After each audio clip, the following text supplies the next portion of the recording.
자, 이런 질문 한번 던져볼게요. 환율이 오른다. 즉, 우리나라 돈의 가치가 떨어진다. 그러면 무역 수지는 정말 좋아지는 걸까? 이거요, 국제경제를 관통하는 가장 핵심적인 질문 중 하나입니다. 오늘 국제경제학의 바이블이죠. 김인중 교수님 교재를 길잡이 삼아서 이 질문에 대한 명쾌한 답, 마샬 러너 조건을 제대로 한번 파헤쳐 보겠습니다. 준비되셨나요? 오늘 우리가 갈 길은 이렇습니다. 먼저 환율과 무역이라는 큰 그림부터 한번 그려볼 거고요. 그러다 보면 평가절하라는 아주 흥미로운 딜레마를 만나게 될 겁니다. 그 다음엔 경제탐정처럼 수학이라는 도구를 가지고 이 미스터리를 추적해 나갈 거예요. 그리고 탄력성이라는 결정적인 단서를 찾아낸 뒤에 이 모든 게 현실 경제에서 도대체 어떤 의미인지 최종 결론까지 함께 달려가 보겠습니다.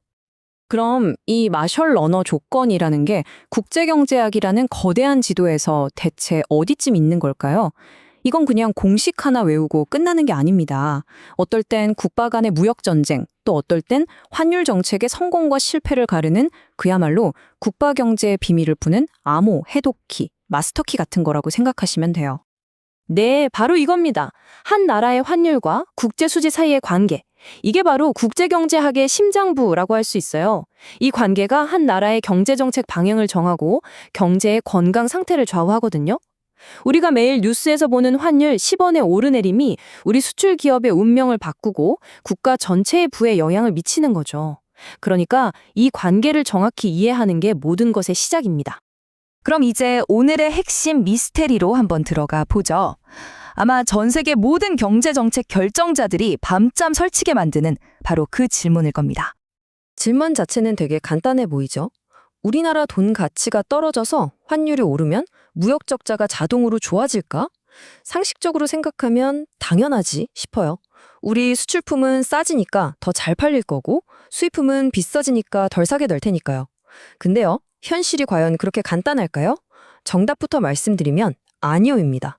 그리고 바로 그 복잡함 속에 우리가 오늘 파헤쳐야 할 진실이 숨어 있는 거죠. 자, 이제 경제탐정이 되어서 가장 객관적인 언어인 수학을 가지고 명쾌한 답을 한번 찾아보겠습니다. 한번 제대로 파고들어 보죠. 모든 수사의 출발점은 바로 이 국제수지 BP 방정식입니다. 아주 간단해요. BP는 총 수출액 X에서 총 수입액을 뺀 값입니다. 여기서 총 수입액은요, 외화로 표시된 수입품의 가격과 수령을 곱한 값, 즉 X스타에다가 환율 2를 곱해서 계산해요. 그러니까 쉽게 말해서 국제수지는 우리가 해외에서 번 돈에서 우리가 해외에 쓴 돈을 뺀 아주 기본적인 가계부 같은 겁니다. 이 질문을 수학적으로 던지면 바로 이렇게 미분을 하는 겁니다. 이 복잡해 보이는 식이 무슨 뜻이냐면요. 다른 조건은 다 똑같은데 환율 2만 아주 살짝 바꾼다면 국제수지 BP는 과연 얼마나 변할까라는 우리의 핵심 질문을 수학의 언어로 그냥 옮겨놓은 거예요. 자, 여기서 아주 중요한 개념이 하나 나옵니다. 바로 탄력성이에요. 경제학에서는 어떤 충격이 주어졌을 때 사람들이나 기업이 얼마나 민감하게 반응하는지를 측정하는데요. 이 탄력성이야말로 이번 미스터리를 푸는 결정적인 열쇠가 됩니다. 이제 결정적인 단서, 즉 핵심 용의자들이 등장합니다. 여기 보이는 그리스 문자 에타와 에타스타인데요. 어렵게 생각할 것 없어요. 에타는 환율이 변할 때 우리 수출량이 얼마나 민감하게 반응하는지, 에타스타는 우리 수입량이 얼마나 민감하게 반응하는지를 나타내는 민감도 점수라고 생각하시면 됩니다. 이 두 숫자가 모든 비밀을 쥐고 있어요. 이 과정은 뭐냐면요. 우리가 찾아낸 새로운 단서, 바로 이 탄력성이라는 개념을 원래의 수사 방정식에 집어넣는 거예요. 그랬더니 와, 복잡해 보이던 식이 수출과 수입 탄력성이라는 두 핵심 요소로 깔끔하게 정리되기 시작합니다. 그림이 점점 명확해지고 있죠? 여기서 경제학자들이 자주 쓰는 유용한 기술이 하나 들어갑니다. 어떤 변화에 순수한 효과만 딱 보고 싶을 때 시작점을 0, 즉 완벽한 균형 상태로 맞춰보는 거예요. 우리 경우에는 수출액과 수입액이 정확히 똑같아서 국제수지가 0인 상태에서 출발한다고 가정하는 거죠. 자, 보세요. 이 가정을 적용하는 순간 그 복잡했던 방정식이 이렇게나 아름답고 단순하게 정리가 됩니다. 이제 국제수지의 변화는 오직 두 탄력성의 합과 숫자 1, 이 둘의 관계에만 달려있게 된 거죠. 거의 다 왔습니다. 바로 이 시간에 우리가 찾던 모든 해답이 담겨 있습니다. 자, 드디어 수학적 수사의 클라이맥스입니다. 이 모든 과정이 우리를 어디로 이끌었을까요? 드디어 미스테리의 해답이 밝혀질 시간입니다. 드디어 답이 나왔습니다. 통화 가치를 떨어뜨려서, 즉 환율을 올려서 무역 수지를 개선시키려면 수출 수요 탄력성 에타와 수입 수요 탄력성 에타스타의 합이 반드시 1보다 커야 한다. 이것이 바로 경제학의 황금률 중 하나인 마샬 러너 조건입니다. 자, 그럼 이 간단한 부등식이 대체 무슨 의미일까요? 이 수학 공식 뒤에는요, 사실 아주 직관적인 힘겨루기가 숨어 있습니다. 환율이 오르면, 즉 평가 절하가 되면 좋은 소식과 나쁜 소식이 동시에 생겨요. 좋은 소식은 우리 물건값이 싸져서 더 많이 팔린다는 수량 효과고요.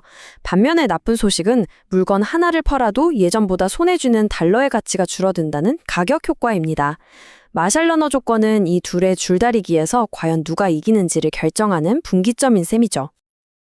그러니까 핵심은 이거예요. 가격이 싸졌을 때 늘어나는 수출 물량의 힘이 개당 가격이 낮아져서 보는 가격의 손실보다 더 커야만 한다는 것. 즉, 탄력성의 합이 1보다 크다는 건 우리 편인 수량 효과가 상대편인 가격 효과를 이겼다는 승리 선언이나 마찬가지입니다. 이겨야만 정책이 성공하는 거예요.